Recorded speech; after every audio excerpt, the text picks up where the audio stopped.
अरे की तो हो अब की के कैसे अइब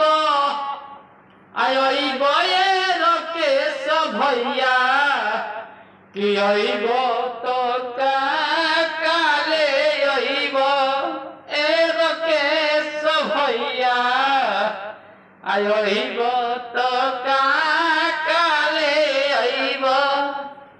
ए रकेश भैया अइब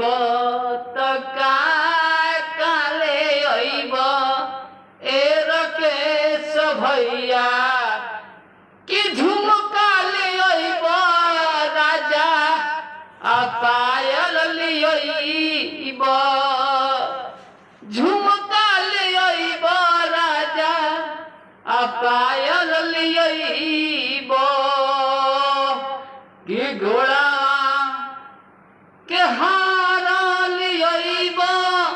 ए रकेश भैया अब की के काले अइब ए रकेश भैया अब की के काले अइब ए रकेश भैया।